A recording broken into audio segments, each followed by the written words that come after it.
आज मी तुमच्यासाठी घेऊन आलेले आहेत एक न्यू अपडेट RRB बँक भरती 2025 ग्रामीण बँक भरती. तर या भरतीमध्ये तब्बल 13,200 अधिक जागा आहेत. तर या व्हिडिओमध्ये आपण पात्रता काय आहे, अर्हता, पदे, वयोमर्यादा, पात्रता, अर्ज प्रक्रिया आणि अभ्यासक्रम काय असणार आहे याची संपूर्ण माहिती या व्हिडिओमध्ये घेणार आहोत. अर्ज कसा करायचा आणि शेवटची तारीख काय असणार आहे ते सुद्धा जाणून घेऊया. ही भरती विद्यार्थ्यांसाठी एक सुवर्ण संधी ठरणार आहे, कारण की IBPS RRB ही भरती तब्बल 13,200हून अधिक पोस्ट आहेत, कारण की ही खूप मोठी भरती होणार आहे आत्तापर्यंतची. पुढे बघूयात की टोटल पद 13,200 आहे, पण या 13,200मधनं कोणत्या पदासाठी किती जागा रिक्त ठेवण्यात आलेल्या आहेत ते बघूया. IBPS RRB office assistant multipurpose 7,972 पद आहेत.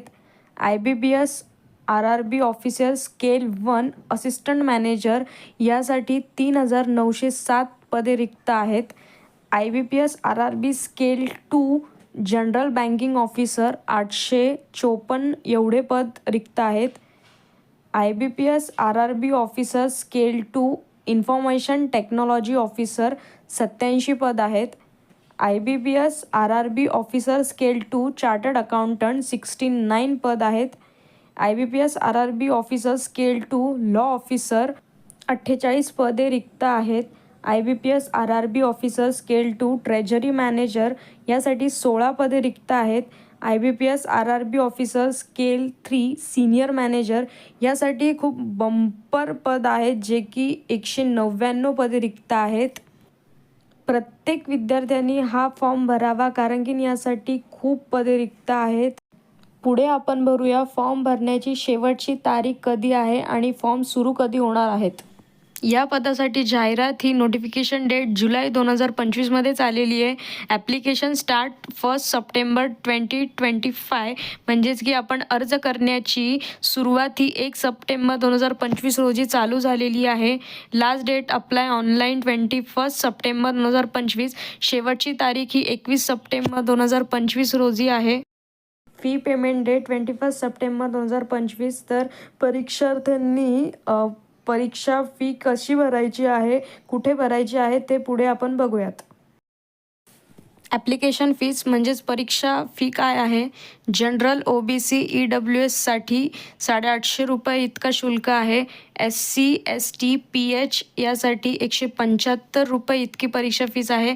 आणि ही परीक्षा फीस तुम्ही क्रेडिट कार्ड, डेबिट कार्ड किंवा मग नेट बँकिंग पे ऑफलाईन थ्रू ई-चालन यांनी भरू शकतात.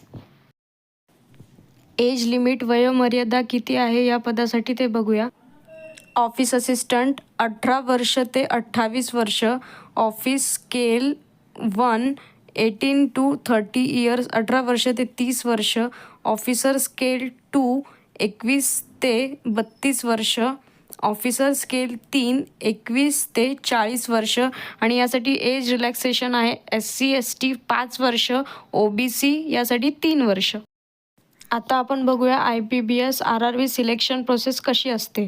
The selection process for IBPS RRB requirement 2025 will be completed on the following phases. He phase या खालच्या 4 मुद्द्यांवर आहेत.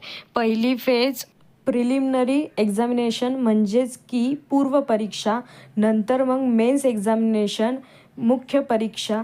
जर तुम्ही प्रिलिमिनरी एक्झामिनेशन पास झाले तरच तुम्हाला मेन एक्झामिनेशनमध्ये बसता येईल, आणि मेन एक्झामिनेशनचे फायनल गुण हे मेरिटला येणार. पूर्व परीक्षेचे ते गुण धरण्यात येणार नाही आहेत. मग त्यानंतर इंटरव्ह्यू आणि डॉक्युमेंट व्हेरिफिकेशन. जर तुम्हाला PO या पदासाठी तुम्ही अर्ज करत असाल तर पहिले तुम्हाला प्री एक्झाम द्यावं लागेल, त्यानंतर मेन एक्झाम, मग इंटरव्ह्यू आणि मग डॉक्युमेंट व्हेरिफिकेशन. आणि जर तुम्ही क्लर्क या पदासाठी अर्ज करणार आहेत तर तुम्हाला इंटरव्ह्यू देण्याची गरज नाही आहे. डायरेक्ट तुम्ही डॉक्युमेंट व्हेरिफिकेशन करून भरती होऊ शकतात. आता आपण RRB ऑफिसर ग्रेड प्रिलिमिनरी एक्झामिनेशनसाठी कोणते सब्जेक्ट आहे आणि किती मार्कासाठी आहेत ते बघूया. प्री एक्झामसाठी पहिला सब्जेक्ट रिझनिंग, 40 क्वेश्चन 40 मार्क. यासाठी टाईम तुम्हाला 25 मिनटं देण्यात येणार आहे. सब्जेक्ट 2 क्वांटिटेटिव्ह ॲप्टिट्यूड यासाठी तुम्हाला 40 प्रश्न येणार आहे 40 मार्कांसाठी. यासाठी तुम्हाला टाईम 20 मिनटं इतका देण्यात येणार आहे. टोटल तुमचे 80 मार्काचा पेपर होणार आहे. 45 मिनटामध्ये तुम्हाला हा सोडवायचा आहे. नंतर आपण IBBS RRB 2025 main exam officer scale 1 यासाठी किती सब्जेक्ट आहे ते बघूया. पहिला सब्जेक्ट रिझनिंग 40 प्रश्न 50 मार्कांसाठी आणि यासाठी तुम्हाला टाईम 30 मिनटं इतका देण्यात येणार आहे. दुसरा सब्जेक्ट कम्प्युटर नॉलेज यासाठी 40 प्रश्न 20 मार्कांसाठी 15 मिनिटे इतका वेळ आहे. तिसरा सब्जेक्ट जनरल अवेअरनेस 40 प्रश्न 20 मार्कांसाठी 15 मिनिटे. चौथा सब्जेक्ट इंग्लिश हिंदी यापैकी 40 प्रश्न 40 मार्कांसाठी. यासाठी तुम्हाला टाईम 30 मिनिटे इतका आहे. पाचवा क्वांटिटेटिव्ह ॲप्टिट्यूड यासाठी 40 प्रश्न 50 मार्कांसाठी 30 मिनिटे इतका वेळ आहे. मेन्स एक्झामचा टोटल मार्क्स तुमचे 200 आहेत. ज्या विद्यार्थ्यांना स्पर्धा परीक्षेसाठी इच्छुक आहेत त्यांनी हा फॉर्म नक्की भरावा, कारण की ही खूप मोठी बंपर भरती आहेत.